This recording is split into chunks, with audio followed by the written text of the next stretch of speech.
There's no place to escape to. This is the last podcast. On the left.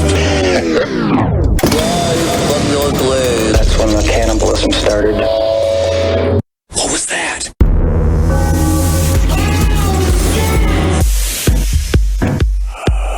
You're out there, you're packing up your car there. Where are you going with the family?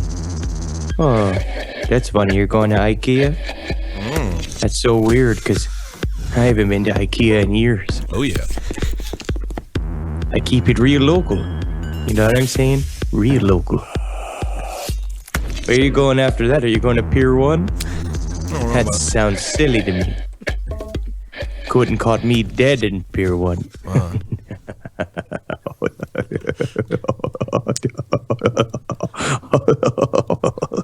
It's an inside joke with myself. Oh, you have fun now. Any of you sick? Any of you not feeling too good? You sure? Your mother's looking kind of big. She's not feeling too sick? Well, I'll be seeing you.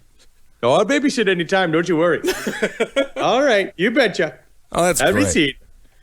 That's perfect. That's your impression of a Wisconsin conversation, and you nailed it. That is a perfect example of what it is to live in Wisconsin. Wow. Okay. Just constantly asking people if they're going to IKEA because you've got a Absolutely. house full of fucking human skin placemats. It's the only kind. All right. Welcome to the show. I'm Ben Kitzel. That's Marcus Parks, all the way from beautiful Toronto.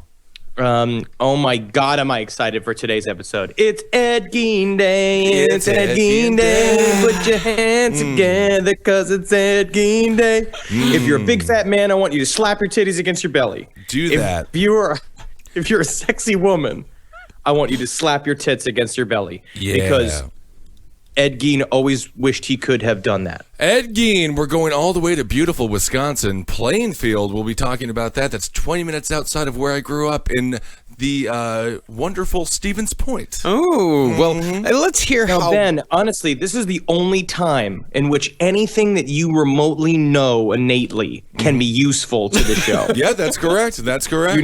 You know how to pronounce these names, so you have to make sure that we're pronouncing them right. Oh, I'll because nail it. most of these are all just fucking Native American coughs.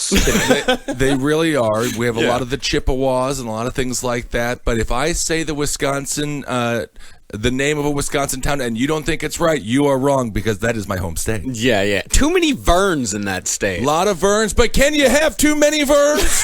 No, because you can never have too many people serving up camp-style lunches. That's what Verns Also- do. They create an amazing Salisbury steak, and do you want some potatoes on the side? You're getting them. This is real. This show is for the locals. I'm excited for this. Yes. Also, what I noticed in watching a lot of documentaries about Ed Gein, a lot of use of the surname Umpher. Umpher and Vern. It was supposed to be Laverne and Shirley. Was supposed to be Umpher and Vern, but they went with the more feminine route. Yeah, because originally it cast a 400-pound hunchback Yes, Umpher. as Umpher, and then when the executive producer threw up all over his suit, Right. they changed it up and made it a woman. Yeah. Umphers don't make very good butlers because they block the door. Yeah. And butlers are supposed to escort people inside. What I love about today's story is, of course, Ed Gein. We've kind of hopped around Ed Gein for a little while. Oh, yeah. We covered him a long time ago. But getting deeply into his story, we read the book by Schechter. Harold Schechter, yeah. Harold Schechter, Deviant, which is incredible. It's very fun. And Ed Gein's story is incredibly fascinating. And it's a little different than other big hitters that we've covered because he's not like a pure predator. No, he's a nice guy. If anything, he's a reverse grave digger. No, he's a grave digger, 100%. There's no reverse He's here. a reverse putting people in grave. He takes them out. He tries to bring them back to life, like that movie, like that TV show. Grave robber, that's the word you're looking for. Grave robber, that's what it is. Yeah. It's not like one of those movies where you film it backwards and then you play it forwards, you know what I mean? So you make the effect look different. He was trying to eat some dead old women's pussies. But I want to dispel a myth right up top. Ed Gein was not a cannibal. No. He was a purist. Oh, by the way, just a little bit off topic, but so happy to see Jeffrey Dahmer trending on Twitter this week. Isn't it great? And I don't know if you guys have read those stories. We'll get right back to Gein, but of course Dahmer's a Wisconsin guy as well, kind of connected. I didn't realize Dahmer was such a jokester. He had something. Did you see? He had the. I don't believe it. He had the Cannibals Anonymous Club. He wrote that on a side and put that into his in his prison cell, so no one would bother him. But that is just good prison humor. I don't know. I mean, You know what I mean? It seems like it's a prank that happened to him. It seems like once that happens in prison, a good like schoolyard prison prank would it be like take the word like cannibal and slap it on his back? You know, like I'm a cannibal, kick me. I think he was a target. Well, Wisconsinites are full of joy, full of laughter, and full of humor. And we'll get back to Ed Gein, who is always smiling. But one more thing, literally always smiling because he had a fucking mental defect. Oh, Literally come on. could Leave not him alone. He had a nice hat. But yeah, so number one, Ed Gein is not a cannibal. That is true. He is not. Second of all, what I love about this story is that, again, it's just this example of that the boogeyman is real. Yeah. That when it's that house out in the middle of nowhere, when you read about when we're going to cover like kind of where Ed Gein lived, every kid in the neighborhood knew that was the haunted house. They would dare each other to go and like ring his doorbell and like run away because old Ed Gein would come out and be like, "You want to come inside and play with these apples I made? I made my own apples." And they're like, how do you make your own apples, Ed? He's like, "They're just a bunch of hands." Hand apples. I love a good hand apples, Bob. And for hand apples, that was a fun game you could play in the Gein backyard. The other thing about Ed Gein would always say exactly what he was doing, but then with a laugh afterwards, it was some cruel joke. That's what they always do. Oh, yeah, man. And the other thing about Ed Gein, the lowest body count of any heavy hitter besides O.J. Simpson, this guy only had 2 murders, possibly 3 under his belt over a period of, I would say, 6 years, somewhere around there. But let's get... Got an A for effort. You know what I mean? Because when you're your own Martha Stewart... that's something special. She runs an empire. Today, you know what I we're gonna mean? But you know, most of his stuff was stuff he could stick his dick through, and so he could pretend he had a vagina. So if you have some super glue and some scissors around, all you need to do is find yourself 15 human nipples. And today on Martha Stewart, we're gonna be making a human nipple belt. So stick around. Martha, it seems like the biggest problem with the craft is getting all the nipples. Yes, it's not easy. Today's episode isn't as simple as making a cake.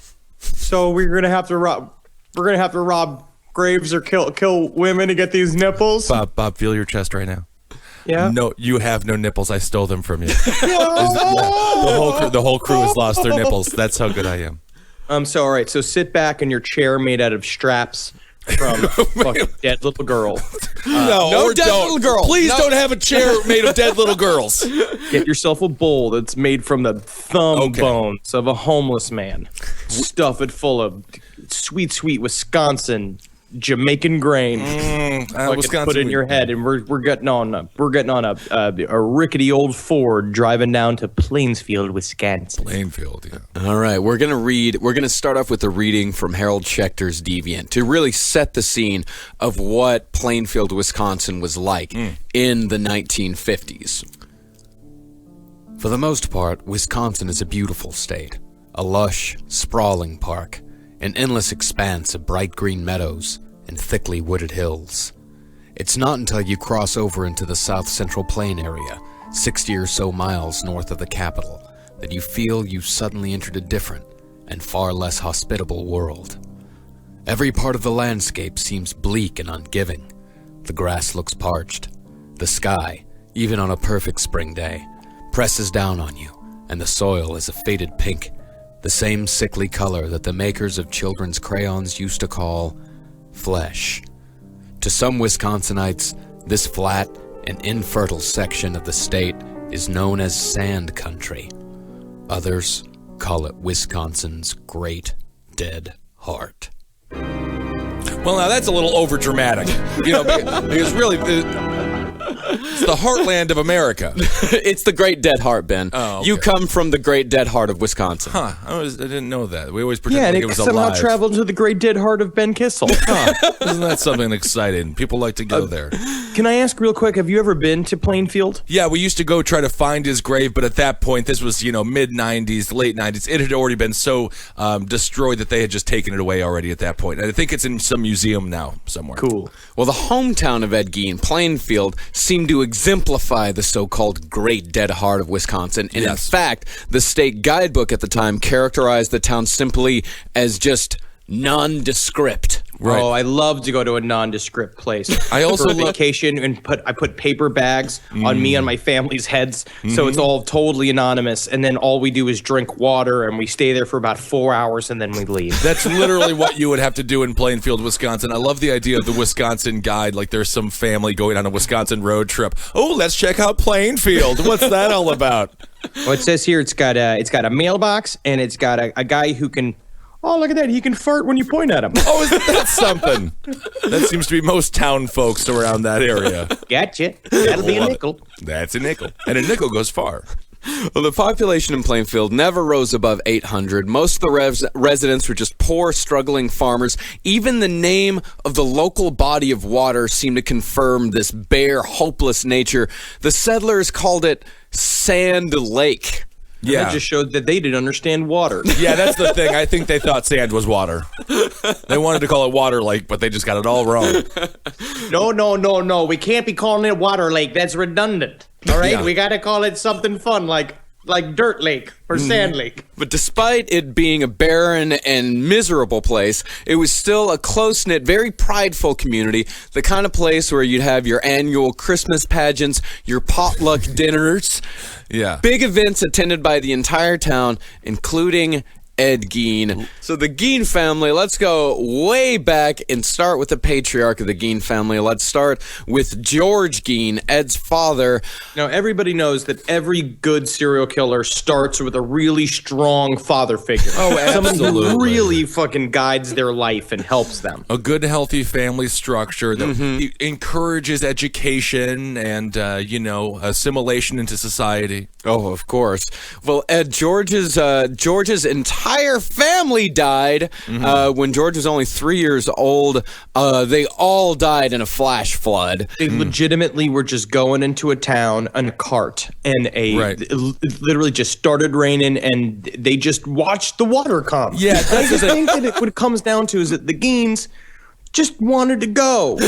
I think that's true. And when you say flash flood, everything is slow. Yeah. In Wisconsin. It's coming. Oh, yeah. Oh, Look at that there, that baby is- Gene. It's funny how it's like, it's getting higher. it's higher. It's What you doing to getting higher like that? Man, Hey, we've been- Betty Jean, why don't you go check and see if it's actually getting higher or if I just might. I got water on my glasses from when I was sucking out of the ravine. yeah.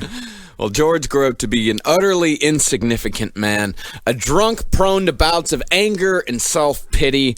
And then there was the love of Ed's life, his mother, Augusta.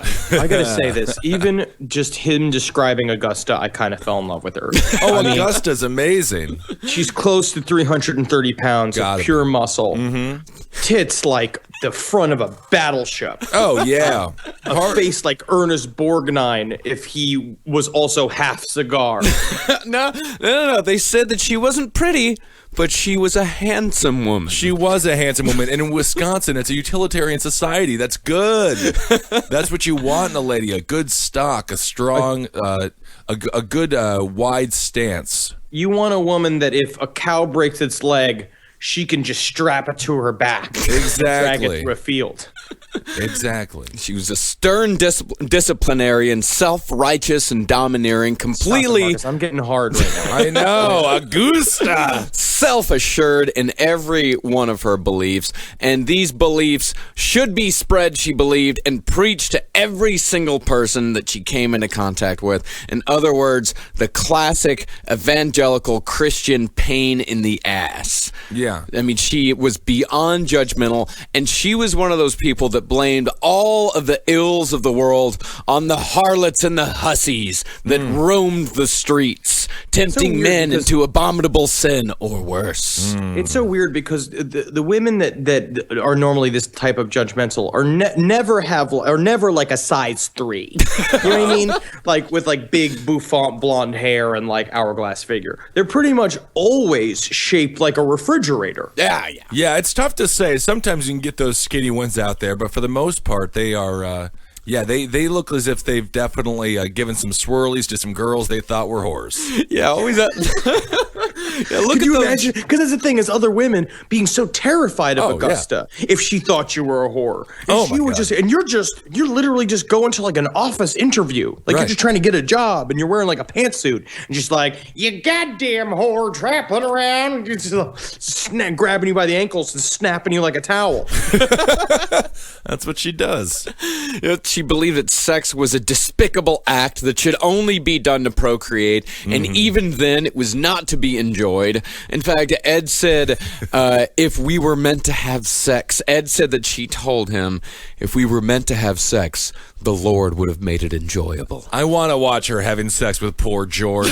Oh, poor George. Oh, so I made you But some... how I imagine that she did it is that she would get him hard and then pull his dick back behind his balls Right. and fuck him from behind Oh, okay, into honey. her own vagina. Oh, don't you know? That's okay. Okay. Thank you, You just lay Augusta. there and let me finish it myself. Let me finish You worthless piece of shit, George. You can't even get hard for me. Ooh, thank you.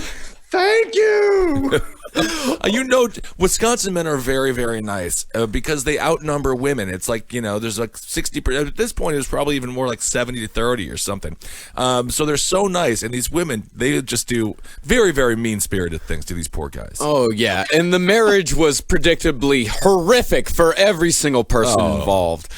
George was constantly berated by Augusta, but you could also say that she might have some reason to berate him. He was almost an aggressively lazy drunk, and sometimes he would refuse to even speak for days on end. He's been shell-shocked. He's so torn down. He's so beaten down. He's just like, he's completely resigned to his fate that he's going to die in an easy chair. Yeah, but the way they courted each other is also like straight up. She just chose him because he was tall. Yeah. Oh, that's how they do what it. she was obsessed with, the fact that he was tall and had a strapping good, like, because he had sort of like what she called a regal stance, because Yeah. he was tall and broad chested, but he was never a good worker. Because basically when his family died, it set the tone for his whole life, and everybody told him like, you should have died with him. Yeah, she chose him with, sitting in the corner of some smoky bar with chewing tobacco in her lips, spitting into a spittoon. She looked at him, she's like, yeah, that's the one. That's the one I'm taking home. And then he was just so thrilled a girl was talking to him, and then he had no idea that was going to be the worst situation of his life. Oh, my God. And he was one hell of a drunk, although she was completely sober all the time. And in fact, when he came home drunk, she would start berating, you're just a drunk, George, you're just a drunk. And he'd start flailing at her with open hands, just hitting her again and again. She'd fall to the floor and just keep hurling the insults. And after each beating, I mean, that's Augusta could take care of herself. And they described it as flailing with open hands. So it was pretty much just a slap fight. And then after he finished with her, she would just get down on her knees and just pray for his death. As you just And I pray for him to always die. find that something like this, it's like, I understand we had rough Christmases too Sure. in my family. Like we were it was a very intense household, but I would say that it's just like not great for kids. No, not ideal Right? for Am I kids. going out on a limb? No, I think it's safe to say when George comes home drunk and has the slap fight with Augusta, that's not the best evening for a child's life. And then for a she's got child's, to pray for development. death. You got to pray for his death while Ed is just Dear sitting Lord there Jesus just Christ. I mean, I want to hear that prayer so bad. Well, nevertheless, in 1901, Augusta allowed George to implant his seed in her musty, unwelcoming hole. Yeah, I saw that. Yeah, I saw that you wrote that down there in the outline. Musty, unwelcoming hole. I think it's a pretty accurate representation. I don't know if it What was, if you took off her underpants, Right. and she had the the sweetest, greatest vagina on the face of the planet, and it drove George insane. It's possible. It's possible. That's what she's protecting all these years. Yep. On January 17th, 1902, 2 days before my birthday, Augusta gave birth to Henry Gein, the oldest of the Gein good one. boys. Yes. They both stayed single until the day they died, but Which is really creepy. Living with your parents until your early 40s. No, I mean, not for Plainfield. That's pretty standard. Pretty typical. I suppose so. 4 years later, Augusta decided she could try again because she wanted a girl, someone that was free from the sins of man. She allowed George into her bed once more, and poor Edward Theodore Gein was Eddie Teddy. created. Yep, Eddie Teddy. Sweet Eddie Teddy was born. Eddie Teddy's created with drunken PBR-riddled sperm as Augusta stared blankly into George's eyes. Literally, these personification of born into the world with hate. And I also love this sentence from Deviant. And Ed would not be sinful. He would not be like every other man in this abominable world. He would be pure. He would be good. But what he would eventually become would shock the world in ways we had never thought possible. Actually, that's not from Deviant. Those are my words. Wow, good work. That is exciting, but he wouldn't be like everybody else. He wouldn't be like your normal, fat Wisconsin farmer. He was different. He was different. And we were talking, Bruce Jenner. Oh, my God, the transitioning that Bruce is going through. And I love that. And if you're trans, we support you 100%. But no one was there for Ed. No. I want to wear human skin, he said, and everyone mocked him and made fun of him. Well, we'll get this probably later more into in the second part of this series, but this is very appropriate that we're doing this episode during Bruce Jenner's coming out because, I mean, all Ed wanted to be was a lady. So what I think is that, again, if you're trans, yes, we support you entirely, but if just go buy a wig. Yes. I mean, if you are trans, again, don't go Buffalo Bill with it. No. Don't. Yeah. You don't got to anymore. No. Ed literally had to, in a way. In a way. You, however, have the option to save up and have the surgery, the gender reassignment surgery. It's 2015. You have that choice now. In 1950, city, get out of Plainfield. If now, I'm going to say this right now. If you live in Plainfield, get the fuck out of Plainfield. Or stick around. You never know when the economy is going to start coming back. Plainfield's a beautiful place. Well, Ed worshipped his mother from the very beginning. He described her as pure goodness, and tears would well up in his eyes anytime he spoke of her. I couldn't help but think of North Koreans when they speak of Kim Jong-un or or Un or Il. Very close. He worshipped her to that level, though. Yeah. This was the end-all, be-all. This was God to Ed Gein, which is very interesting. Yes, she was his savior, but he seemed to fail her at every single turn. His first memory was of a staircase when he was a toddler. He lost his balance at the top of the staircase, as toddlers do. And as he fell, he felt the crushing grip of his mother on his arm. She picked him up and just started screaming at him, shaking him. He knew he had done something horribly wrong, but just couldn't figure out what. All he knew was that his mother had saved him. But that was George's fault. Augusta was like, "Where's Ed, George?" And George was like, "I put him on top of the staircase to play." That was all George's fault. She's also got Henry Gein, who's just trying to crawl out of the window, and also she's got fucking George tied to a rope to her belt so he doesn't run out the door. I think legitimately everyone was trying to kill themselves. I think so. I think there was definitely some self-conscious or some subconscious suicide going on. I think so. So another incident is that when Eddie was 7, his mother... This is just a sad story. This is a super sad story. Ed's mother charged him to walk just a block, only a block away to buy bread. I will say blocks in Wisconsin are much longer than they are here in this city. A block is like just from this rock to that rock, but that could be a mile, 2 miles. There's no rules. That is true. But somehow During the walk from the house to the bakery, Ed managed to just lose all of the money that his mother had given I was just him. walking down the street and I saw this dog. And I was like, oh, that's a funny little dog over there. You know what you could do? You could turn them little leg bones into like, I've seen what them Chinamen use for forks and spoons. You could just, where's my money?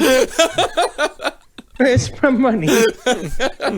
Maybe he planted it. Maybe he thought he was going to make a money tree. Kids are fun. So he came back empty-handed, sobbing and terrified.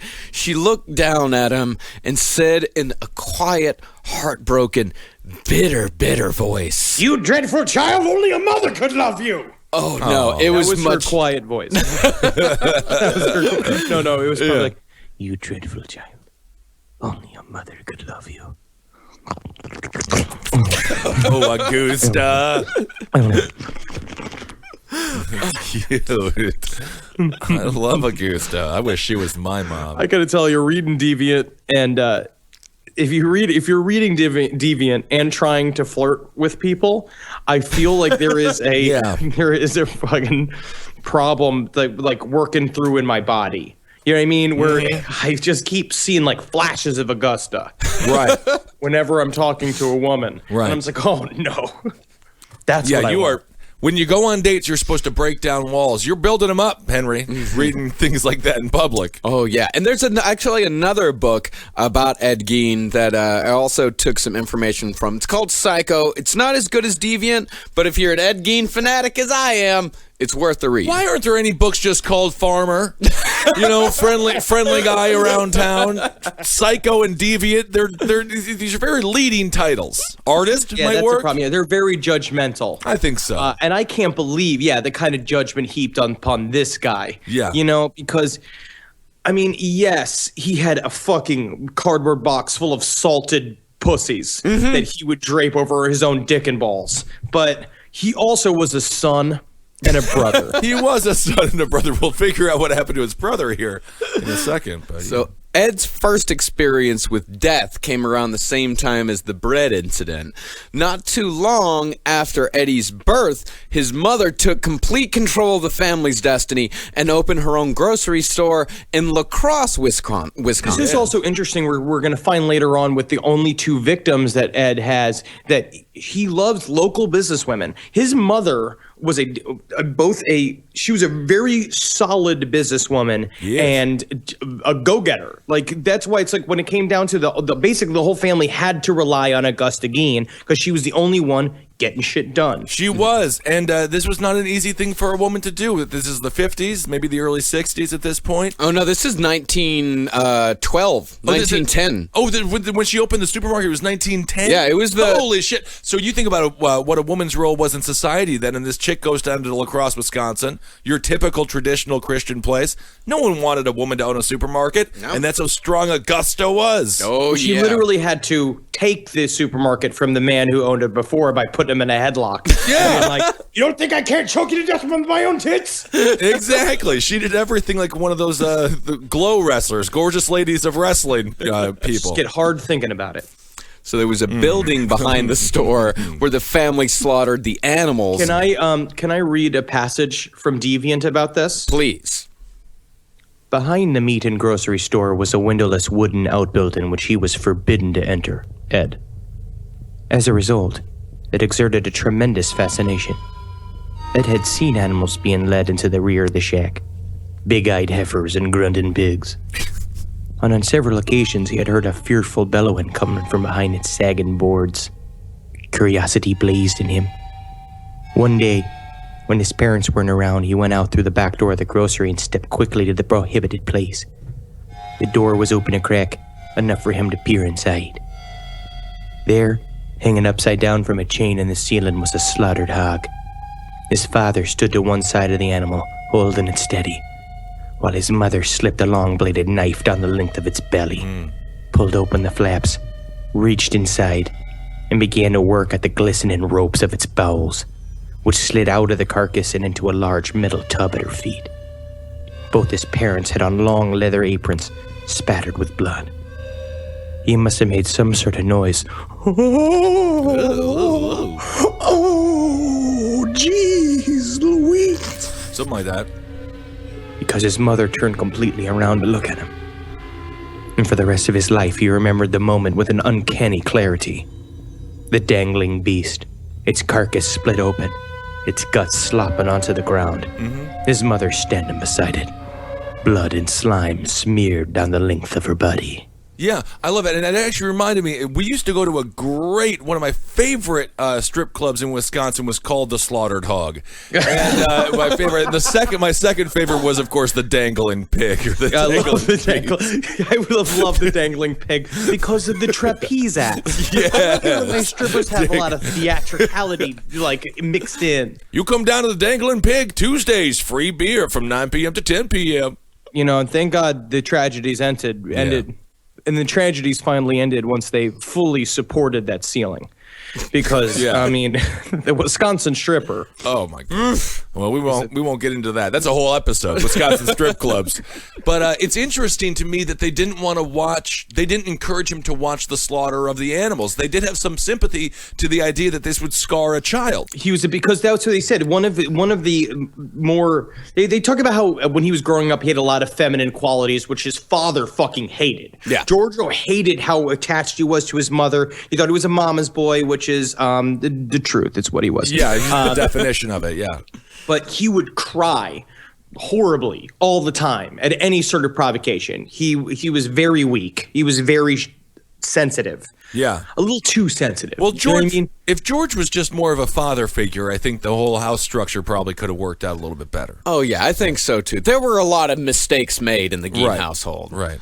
So in 1913, Augusta decided that the Geens would be farmers. So the small, miserable family bought a homestead outside of Plainfield, Wisconsin, the same home that Ed would eventually do all of his horrific deeds. The appeal of the house in Augusta's mind was the extreme isolation, as she had come to regard La Crosse, Wisconsin, where the family had previously lived, as a modern-day Sodom, where Which is hussies, ridiculous. ruled the streets. Yep, gals there, they showed a little ankle, you know. And it was ridiculous. It's 1913. How much skin could they have shown? Well, they can show a lot. There's definitely a lot of clothing that has to cover it up. There's a lot of surface area that could be exposed. Sure. I love the supermarket, though. That would be crazy to be, know this story and then to have actually shopped in the Geen family supermarket. Oh, yeah. Oh, very interesting. Yeah. So Yeah, just fucking Ed just sitting there with a steak on his head, just being like, "Have you seen my new hat? I think it's fun. It's keeping the sun out of my eyes. But I keep getting all this blood in my mouth." Oh, good kid. So really, Augusta didn't really care all that much about Henry Geen. Ed was her project. Ed was her special little guy. And Augusta thought that out in the wilderness, he'd be safe from the influence of all of the harlots. The house, it was just surrounded by nothing but meadows, marshlands, just little clumps of dying trees, and acre upon acre of pale, sandy soil. That's exactly what Ed needs. He needs isolation. Desolation, isolation, loneliness. Should he be around educated people who might try to help him with his mental problems? No. Put him near the bushes. Put him near the specific. This is one of the specific stories too, where a little dose of Lady Gaga. Oh my God! Again, yes. Where was her in her meat dress? Speaking of people who like to wear animal carcasses for clothes, Ed was not a happy child, nor was he particularly well liked by any of his classmates. by who? Yeah, what, his 3 classmates. 800 people. I don't know. That's probably a class of like 25 or something. Maybe 25. I grew up in a town of like 400, and I had 12 people in my class. Okay, all right. So yeah, he had a few. All right. Yep. So I would also put it this way. Yeah, so this is also from Deviant. The problem is that he would try to watch how people act and imitate their behavior. Right. But from the point of view of his peers, there was definitely something a little different about Eddie Geen. At no point in his life, not at any rate until his simmering psychosis erupted into full-blown dementia, did anyone perceive that he might be a dangerously disturbed individual. And in fact, it would have taken a fairly sophisticated eye to see in young Eddie's behavior, his social incompetence, for example, and increasing isolation. But there were things about Eddie that certainly struck as schoolmates as peculiar. The way his eyes kept shifting around whenever he talked to you. The odd, lopsided grin he always wore, even when the conversation had to do with the deer hunting accident that killed Eugene Johnson or old man Beckley's heart attack. His habit of laughing at weirdly inappropriate times. Yeah. So he would listen to some strange private joke that no one else could hear. Wow, that's amazing that you just mentioned the only two ways to die in Wisconsin: a deer hunting accident or a heart attack. Or a serial killer. So the other thing about Ed is that in addition to all of his behavioral problems, he also had a slight physical defect. His left eye drooped down just a little bit further than his right. Because he had a very heavy mole on it, and they called it his saggy baggy eye. And then next thing he knows, all those people are fucking furniture. So watch what you say when you're a kid, guys. Absolutely, yeah. He did get some perfect revenge on any of the bullies that he had to deal with in school. Oh, definitely. No, it was just poor old women. Yeah, really, for the most part. He doesn't seem that strange to me, though, yet at this point. I mean, I think he could be saved still. He definitely could have been saved. I mean, I was a pretty sensitive kid. Sure. You know, I would cry quite a bit. But anytime that someone made fun of his eye, he'd cry and blubber about it for days and days. And that was another word that they used quite a bit in Deviant, blubber. They didn't have any sugary snacks or good television shows to distract him. There was no Saved by the Bell. We couldn't live through Kimmy Gibbler. You know, there was a lot of people that, I mean, I remember kids like this in school all the time. We were talking about this before, and you talk a little bit about this in Sex and Other Human Activities, which I don't listen to, but I saw the title. Because you can't listen to Jackie. I know. Vagina. It's very interesting because when I was a kid growing up, I was friends with all of the weird kids. Mm-hmm.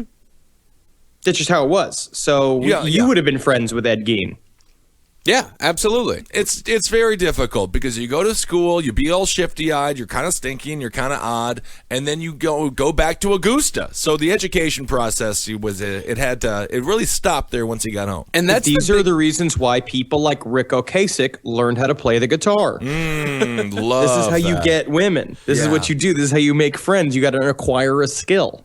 Yeah, well, he did have a skill, I suppose. I mean, it was a very isolating skill. Yeah. He couldn't all the whittling of bones. That's hard to put on a resume. It's hard to put in a Tinder bio.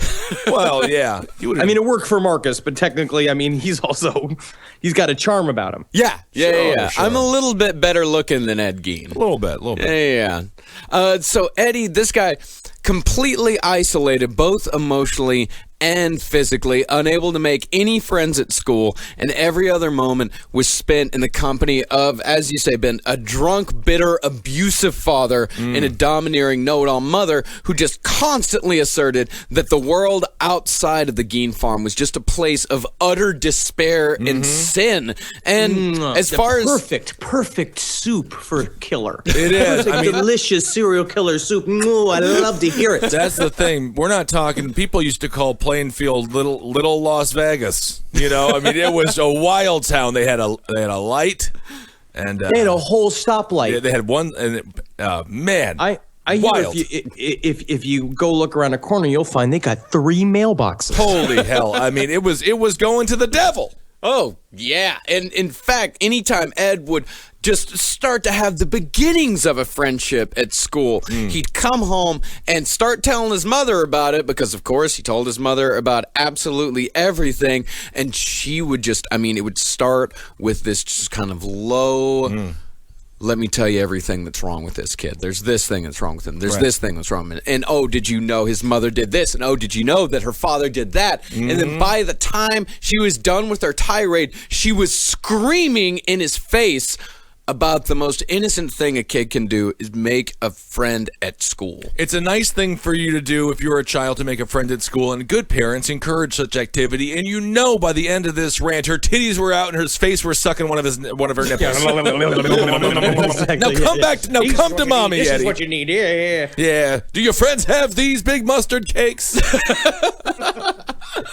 No, mother, they don't. They certainly don't. But one day I will. All over the house. In that corner, you know where you put the sugar? I'm putting nipples in the sugar. So at least we can say that Ed celebrated the female body. He was the most. We talk about a lot of these serial killers being very misogynistic, being very anti-woman. We cannot say Ed Gein was anti-woman. Absolutely No. He had problems with like the skull bones, Yes. and problems with the parts of the women that he didn't really could use or wear. Sure. But yeah.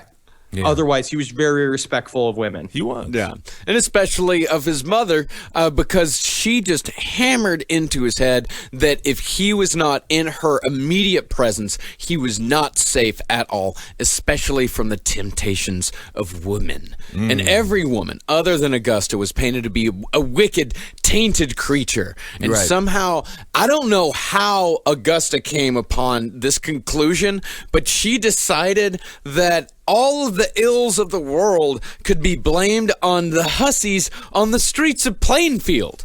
Yeah, I mean, did she think that girls were just throwing themselves at young Ed? Is that what she while imagined? staring at his feet, playing with his pocket, just going like, Yeah. I don't know what to say. I just think skeletons are fun little playing blocks. I don't know why I even think that, Oh, Will you be Ed. my friend? I want to be your friend, Ed. So when rain made it impossible to work the farm, Augusta would gather her sons around her old rocking chair and read from her Bible. One of her favorite verses was from Proverbs, but this one she didn't need to read because she knew it by heart. And this, I think, sums up pretty much everything you need to know about Augusta Gein. The lips of a strange woman drop honey, and her mouth is smoother than oil. But her latter end is bitter as wormwood, sharp as a two-edged sword. Now therefore, my sons, hearken unto me, and depart not from the words of my mouth. Remove thy way far from her, and come not nigh the door of her house. For why shouldest thou, my son, be ravished with a strange woman, and embrace the bosom of a stranger? What, my son? And what, O son of my womb? And what, O son of my vows? Give not thy strength unto women, nor thy ways to that which destroyeth kings. And now this comes from chapter 4 of the book of Sexless Nerds. Yes. And of course, the reason she loved that passage so much is George ate her out one time and came up and said, "Oh, that tastes like great bitter wormwood." I love that. Your bitter. pussy tastes like wormwood. No, yeah, love that Put wormwood. some wormwood in there. Oh yeah, good. Yeah. I wanted it to taste bad so you wouldn't get a liking for my labia. Oh my god. Why do I want to see his mother's vagina so bad? I just have to know. I'm thinking about it. Now it's like pictured in my head. Yeah, it's so bad. And after she would recite this passage, she'd sit her boys down and instruct him in the ways of masturbation. She'd just tell him, like, over and over again, like, just masturbate, just masturbate. The sins of Onan are preferable to the sins of the foul women. So Mom, is this technically? Are we having the talk? Is this the talk? We have to talk every night. Oh, okay. Oh, these poor Henry too. Oh, We forget about the older brother in all of this. He was just like, "What the fuck is happening?" I just straight up believe that Henry just never spoke. No, I don't think that he did. I really don't think he did. Between drunken George and crazy Augusta, Henry was a rock and a hard place. and speaking of George, he would meet the end of his ultimately pointless and miserable existence. Killed in a hunting accident? Oh no, died just drinking himself to death. All right, that's the fourth way to die in Wisconsin. It was said by locals that he died with a smile on his face. And this is amazing. When George Gein died, Henry was 38 and Ed was 34. And was the mother still reading them these chapters Yes, from the Bible at this yes. point? Okay. Absolutely. They would literally sit like little boys next to her while Right. she read from the Bible to them every single night. Yeah. Okay. I mean, the older idea than you think they are, makes me hard. This whole situation makes me sexually aroused. Yes, well, we know that. Yeah. Yeah, but it's just not cool. You know what I mean? I mean, you're nearing 40 years old, and you're just like, "Mommy, is it time for story time tonight again?" You know, it's like you know when you terrifying. meet like a 38-year-old DJ who like works at a club and stuff, and a part of you, it's like, grow up and get a real job. This is a 38-year-old man who sits on his mother's knee while she reads from the Bible. And teaches him the ways of masturbation. And remember, this house, no electricity, no indoor plumbing. It does sound so fun, though. Can we go camping? I want to get out of here. Yeah, camping is just sit in your room watching your father struggle to make it to your fucking huge mother through the rickety walls. Can I ask an honest question? Because I was thinking about this while I was reading this, of course, and not sexually, not like masturbatorial in a way. Do you think that she molested them? No, I don't think so. Okay. I mean, other than mentally and... yeah, she molested him in a way. Mentally raped them, yes. I'm Yes, sorry, I and meant to say, did she molest them? Oh, molestation. She molested them. I just wonder, because when she said that she taught him the ways of masturbation, I was just like, and this is the way you do it. You got to pull on it. You got to pull on it. I bet you that she did. No, I'm sure she did. It's possible. Isolated. Yeah, of course. She probably watched him. She probably made him do it in front of him. So when George died, Eddie picked up what little slack there was to pick up by taking on various odd jobs as a handyman. He also became kind of a babysitter for local kids. I will say, this is kind of a good thing that George was a raging alcoholic, because when you do die, your child has to take all your responsibilities on. But Ed's like, oh, he didn't do nothing. Yeah. So I just have to sit on the couch for 3 hours a day now, more. Who in their right fucking mind would choose the guy with the saggy eye who's always half retardedly smiling? Like, what would possess you to ask him to be babysitter of your children? Oh, come on. He's a loving guy. Yeah, a bit of an oddball. Now that is the adjective that comes up over and over and over again with Ed Gein. Bit of an oddball. Yeah, he was a bit of an oddball. He was. It's playing field. But he was good with kids. He was great with kids. He would roughhouse with the boys. He'd do magic tricks for the girls. Yeah. And he'd tell them creepy tales of headhunters and cannibals. I would say if I was a 7-year-old boy, I would love when Ed came over. He would be my best friend. Yeah. Like, I would love him. There's certain things. Well, it's also, this was during his time period when he became obsessed with adventure magazines. Yeah. Which was at the time basically rape stories. Not all of them. Like a lot of them. So is the Bible. So. Yeah, a few of them. So now that he was grown up, he could relate to kids, but of course, adults could not relate to whatsoever. Right. He was considered a good neighbor, but soft-spoken, a little foolish, but overall polite and decent. The only person who had a bad thing to say about Ed Gein was the local barber, who described Ed, who admittedly cut his own hair. Yeah. He described him as, quote, a filthy thing. It was also really rough when he started wearing those belly buttons as earrings. That was really hard on the neighborhood. Right. But this barber needs to keep his mouth shut. The barber is like a priest. What is said in a barber shop should be kept quiet, and it should be secret. Is that the barber? What they said too is that Ed would always come and help. Like if you ever ask Ed to come to work on your farm, he would come help. And they said like one characteristic about him is that while he looked very slight and soft, he was incredibly strong. Oh yeah. Which is a part of, I guess, just farm life. I don't know. Yeah. I grew up in the fucking bustling cities in New York City, so I had a sharp mind and quick feet, and I had a fucking graffiti tag my way across the bip-bopping boroughs. No, it's farm life. I could beat you to death, Henry. Yeah. Like, easily. You described the movie The Warriors, Henry. Your life was not like that. You're a bit more like a George Gein, but without any alcohol. Oh, I got booze. So Ed, his relationship with Henry, pretty good. He got along with his brother for the most part. Henry, definitely a little more independent than Ed, but Ed looked up to Henry because Henry actually got a job outside of the Gein farmstead. He oversaw a crew of Jamaicans on a public works project, and for some reason, Ed considered that to be the highest achievement. And how hasn't that been a major motion picture? The Jamaican construction crew working in Plainfield, Wisconsin. Those poor poor men who had to go talk about culture shock. Yeah, in 1952. It's like they're like, all right. What we're gonna do? It's about Jamaican, Wisconsin construction workers. We're looking at it's like a cross between Cool Runnings and 12 Years a Slave. Okay, perfect. Those Jamaican, I would love to hear the Jamaican story of what they thought of the white culture of Plainfield. They probably just kept silent and looked around, and there was like, is there a safe place where we can talk? Because everybody's in the woods. They always hiding out in the woods. He dressed like deer, man. He dressed up like deer. You can't tell who's white and who's just a deer, man. I agree with that. It's crazy out there. There was only one thing that Henry and Ed disagreed on, and that was Augusta.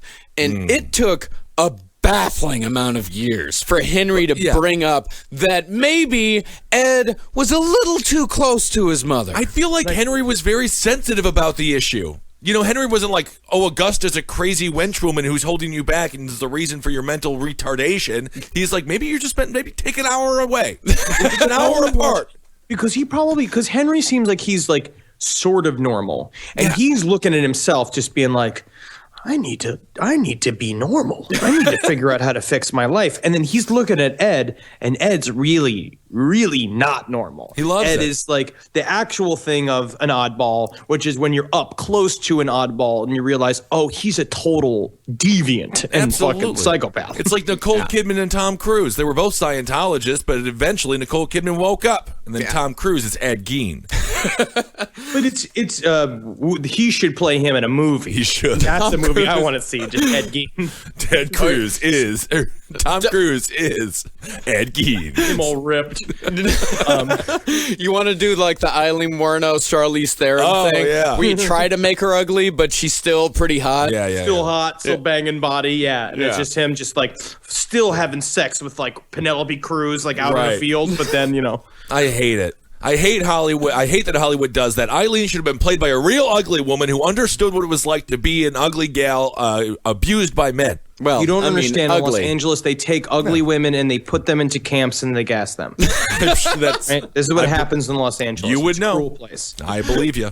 So Henry, he actually didn't criticize Augusta in the least bit, but there was an implication there that if Ed was spending a little bit too much time with Augusta, then Augusta might be wrong. And Ed thought about this for this was the thing he was thinking about for weeks. Yeah. He just, and possibly even years. Because 3 years after George's death, because after George died, that's when he started to think, okay, maybe this isn't the best thing for me. And who knows? He may have give him credit. He may have stuck around. Right. Because he definitely thought about it. Because they said during this time period he went on the only trip that he had ever went on in his life to go sign up for the army. And he was trying to figure out what he could do, and they were like, "You can't take you in the fucking army. Who are you? Get the hell out!" As soon as he showed up, he's like, "I'd like to be in the army because I think it'd be fun to have a gun." And they're like, "No, Absolutely just go, just get the hell out of here." Yeah.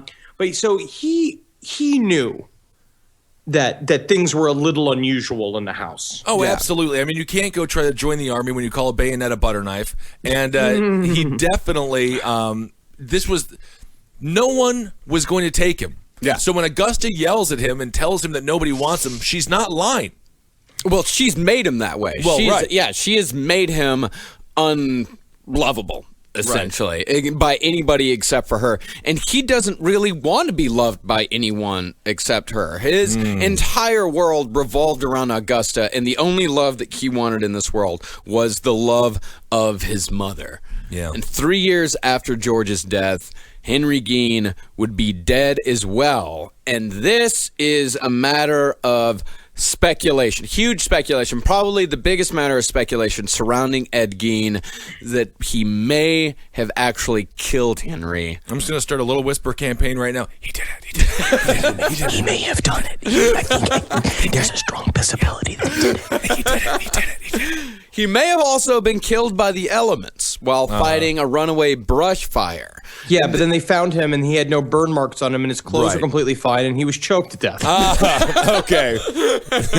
That was the thing. They found him, and they said that maybe the fumes from the fire had caused him to asphyxiate, but it was just like Ed who found him. Ed was the only one with him. Right. He went out and, he was like, oh, like he did the thing where he saw Henry choke, and he was like, help.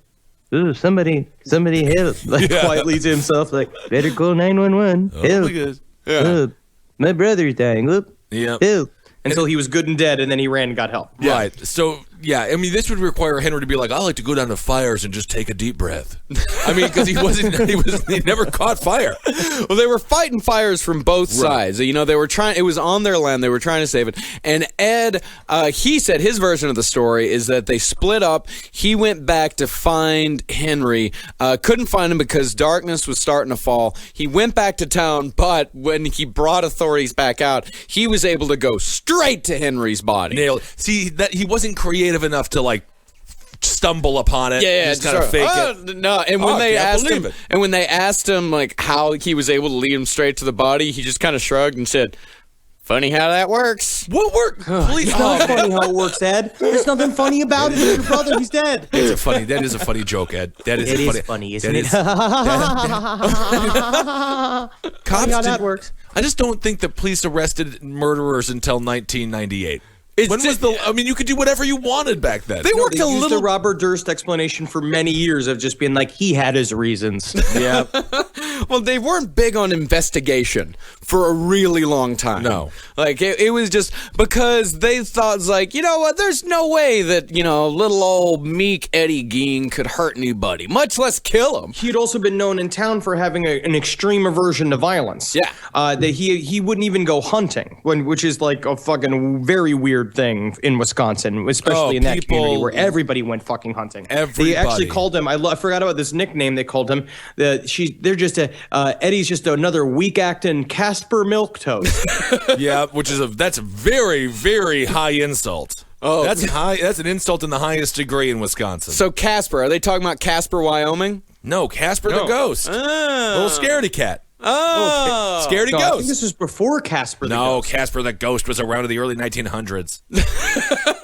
I don't think you know your comic book history that much. I know my history. You just like funny things that look like globs of semen. I laugh at a lot of strange globular things. So Ed finally, after all of these years, he finally had his mother all to himself. Oh. It was just Ed and Augusta in the house, but the domestic bliss wouldn't last, for soon after Henry's death, Augusta would fall victim to a stroke. She would be in and out of the hospital for a few months, and Ed finally tending to her every need. He was finally able to just have her completely in his control. Can I read her favorite Bible passage that he would have him read to her while she was on her deathbed? Yes. Thank you. O Lord, rebuke me not in thine anger, neither chasten me in thy hot displeasure. Have mercy upon me, O Lord, for I am weak. O Lord, heal me, for my bones are vexed. My soul is also sorely vexed. But thou, O Lord, how long? Return, O Lord, deliver my soul. O save me for thy mercy's sake. For in death there is no remembrance of thee. In the grave who shall give me thanks? I'm weary with my groaning. All the night make I my bed to swim. I water my couch with my tears. Mine eyes is consumed because of grief. It waxeth old because of all mine enemies. Depart from me, all ye workers of iniquity, for the Lord hath heard the voice of my weeping. The Lord hath heard my supplication. The Lord will receive my prayer. I love it. It sounds like Prince of Nottingham from Robin Hood, Prince of Thieves. Or King of Nottingham. A little bit of Rael in there. Yeah, great. I love that. Very fun. So Ed was able to tend to her every single need, but her end would come in the winter of 1945, a week before her death. This is the trigger. Mind you, this is the trigger for Augusta's death. Ed traveled to the farm of a man named Bill Smith to buy a little bit of straw. Augusta, she's still on the mend from her first stroke, but she had absolutely no faith in her son as a negotiator, so she came along, of course. They drove up to the house, and they found Bill beating a dog on the front porch, arguing with a woman that he'd been shacking up with. Yeah, he wasn't married. He was just shacking up. Look at that. And the man eventually just beat the dog to death while the woman wept and screamed. Pretty traumatic type of situation. The death of the dog, Augusta could not give less of a fuck. It was the mere sight of this so-called harlot that upset her the most. She just ranted and raved about the sin of these two for a full day and night, would not stop talking about, and completely exhausted herself. And just a few days later, she dropped dead of a second stroke, killed by her own judgmental nature. Thank God. And, you know, it's funny because she had a stroke. She was like, oh, that fucking whore, harlot. You know, half of her face is going south. It's terrible. That was close to the most boring story setup of all time, where Ed Gein went down to Bill Smith's house to buy some grain. That's like a Wisconsin tale. Oh, my God. Well, let me tell you something about old Eddie Gein. One day, he was going to Bill Smith's house. Yeah. Turns out Eddie needed to buy a little bit of straw. Oh, my God. That is just one of the darndest things I ever heard. Ain't it though? He's absolutely sinister. About it, I'll tell you that, going to buy straw. That's something sinister I've never heard. Who needs straw when you're living on a farm? Straw's fucking everywhere. Think about it. And of course, Augusta, her obituary, I think, sums up the feelings that the townsfolk had for this woman perfectly. Like, Miss Augusta Gein died at the Wild Rose Hospital on December 29th of a cerebral brain hemorrhage. The body was brought to the Galt Funeral Home, where services were held December 31st. Reverend C.H. Wise officiating. She is survived by one son, that fucking weird guy Eddie, who lives in the home farm southwest of here. Wild Rose. That's a fun hospital to go to. Go down to the old Wild Rose. and a real shitty way to spend New Year's Eve as well. Oh, yes. Yeah. And the only people to show up to her funeral were a couple of her family members, specifically her two brothers, who were also unmarried. Oh, that is a fun little thing that makes everybody totally isolated and weird. Yes. I would have loved to see this funeral. And of course, Ed was there, inconsolable, weeping uncontrollably, his face just covered with tears and snot. Bet you he feels bad about killing his only family now. And he told the congregation she was too good, just too good for all that suffering. Oh, he loved his mom so much. Yeah, and after I just feel bad. And after a local woman tried to console him, saying she was finally at peace, he said, "Yep, She's truly at peace. Now I'm alone.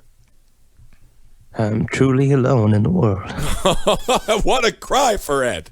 But then, first of all, it's like but while you're trying to offer solace, you're like, yeah, I mean, okay, yeah, sure, yes, I'm just trying to say, feel better. I know. Why are you being you're weird, man. Yeah, I mean, he's weird. But I'm sure, I mean, he had to embrace a woman very aggressively and hold her far too long at some point during these services and then realized, that ain't Ma. yeah." So after Mama died, Eddie Gein's free to live a bachelor life, and then he found a girlfriend, and then they shacked up, and everything was totally cool, right? Oh, absolutely. I love the way this story ends. He says, I'm finally free. He got a beautiful Yeah, and then it turns gal. into Entourage, right? Where it's him hanging out with Jeremy Piven, and they go to Vegas, and you got Johnny Vegas and Billy Vegas, and the guy named like Tony Cleveland. Yeah. They're all hanging out with Sasha Grey. The weirdest thing is Tony Cleveland's the only one from Vegas, which is kind of one of those bizarre, kind of a fun little thing. This is when things got really fucked up for him. This is where Ed Gein's entire life falls apart. He has no family members to control him whatsoever. And this is a man, it's like if you were in solitary confinement for 20 years and you get thrown out into the middle of, the middle of some random metropolis, and you're just left to fend for yourself. And But I'd also say this is the perfect example of the idle hands or the devil's tools. Right. That's kind of what this is all about. Yeah, you could say this whole story is about, like, we could still say Ed Gein, please get a hobby. But what he did. Different hobby. Get a different hobby. Yeah, idle hands are the devil's tools, but unless you use hands, so did he use the hands as hammers? Ever? I don't think he can. That would be kind of fun. It's too fleshy. Oh, okay. It'll just pass right through that. I've put my hand through a hammer before, or a hand through a nail before. Oh, sure. Yeah. Well, you did construction all wrong. Marcus worked that's why you never made it in that business. Yeah, Marcus did construction for one day, but he brought no tools. He's like, I know what I'm doing. He went straight from Texas, and he was going like, hey, look, I brought my own damn hammers. And the best part about these hammers, that they're also screwdrivers, and also help me drink my beer. All right, so that's Ed Gein part 1. Obviously, part 2 is coming up next. What a great Wisconsin tale. Very, very interesting. Again, if you are, I don't know, wanting to dig up graves and make nipple belts and things like that, don't even bother. You can just go on Etsy and buy your own nipple belt. It's already been made for you. I mean, really, if Ed would have had the internet, none of this would have happened. I think the internet has saved a lot of lives. I really do think it has. Yeah. They can outrage. Yeah, because you could have just bought some fake skeletons and had them around the house. Yeah, or absolutely. He could have made his whole macabre house, and it would have been really fun. And it would have been a great haunted house during the Halloween season. Everyone would have loved to go over there and visit the old Gein house. He could just Ed could have been hugged a couple of more times. I think that this is one of those cases where he could have been hugged a little bit more. Well, I think he was hugged after his mother berated him and made him cry, and then it was very bizarre affection, back and forth. Yeah, which is the old seesaw that creates a killer. Mm-hmm. All right. So let's see here. I'm going to do a Hail Yourselves. Thank you guys so much for listening. And make sure to follow Marcus Parks on Twitter. And that's Henry Loves You on Twitter. I'm at Ben Kissel. And, of course, Last Podcast on the Left, LP on the Left on Twitter. Hail Sweet Satan. You're always there when I need you. Like, I was so hungry on set yesterday, and I was like, please, Satan, will you feed what I need? And they had burritos at the crafty table. So that's craft services coming through there in the big production. Sweet Satan. One more thing is go to iTunes and rate and review if you haven't done so already, and go to cavecomedyradio.com/ Last Podcast on the Left and get your very own Last Podcast on the Left t-shirt. And Henry, why don't you tell the audience a little bit about how the shoot's going? How's everything in Toronto with you? Top secret. Okay, very good. Thank you so much for sharing. It's fucking great. Okay. I don't know how to say it. I'm living a nerd's wet dream right now. Awesome. Also, I do have a message to give. Christopher Russo wants to say to Sionis, that he loves you and you were right, and he wants you to come home. Wow, isn't that something? And thank you guys so much for supporting the shows that Marcus and I do as well here on CCR. We had 3 in the top 200, this past week or so on iTunes, so that really means a lot to all of us. Yeah, we're really choking the airwaves with our thick fucking cocks. Yeah. Oh, yes. So we can actually fully say Hail Gein today. Yeah! Oh, wow. Hail Gein. Yeah. Wow. Fully and completely. Yes. All right, and hail me as well. For more shows like the one you just listened to, go to cavecomedyradio.com.